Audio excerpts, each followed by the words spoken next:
What's your mission in life? Why you do whatever you do?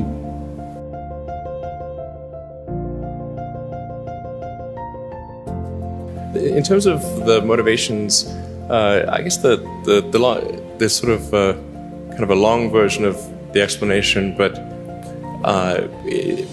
essentially, when I was a kid, I was wondering kind of what's the meaning of life, like why are we here, what's it all about, and I came to the conclusion that what really matters is trying to understand the right questions to ask. And the more that we can increase the scope and scale of human consciousness, the better we are able to ask these questions. And so I think that there's certain things that are necessary to ensure that the future is good.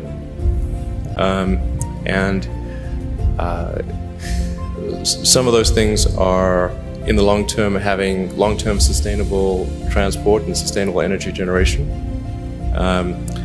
And to be a spacefaring civilization, and for humanity to be out there among the stars and be a multi-planetary species.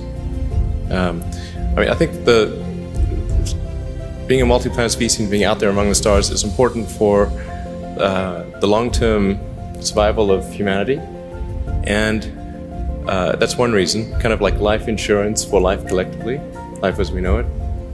But then the part that I find personally most motivating is that it creates a sense of adventure, and it makes people excited about the future.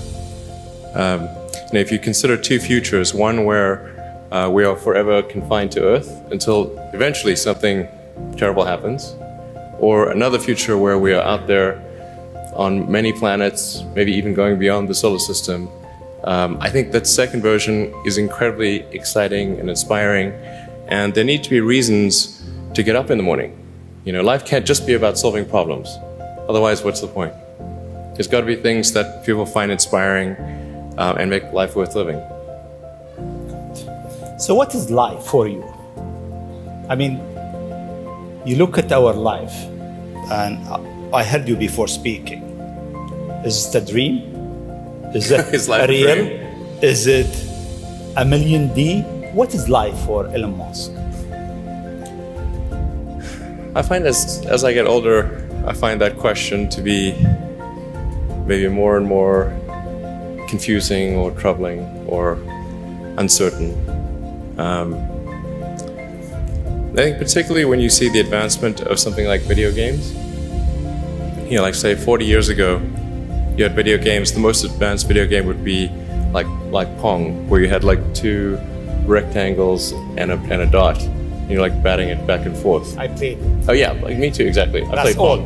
Exactly, it sort of dates you a little bit, but yeah, we both played the same game, and that was like, wow, that was a pretty fun game at the time. But now you can see a video game that's photorealistic, almost photorealistic, and millions of people playing simultaneously, and you see where things are going with virtual reality and augmented reality. And if you extrapolate that out into the future with any rate of progress at all, like even 0.1% or something like that a year, then eventually those games will be indistinguishable from reality. They'll be so realistic, you will not be able to tell the difference between that game and the reality as we know it. And then it seems like, well, how do we know that that didn't happen in the past and that we're not in one of those games ourselves?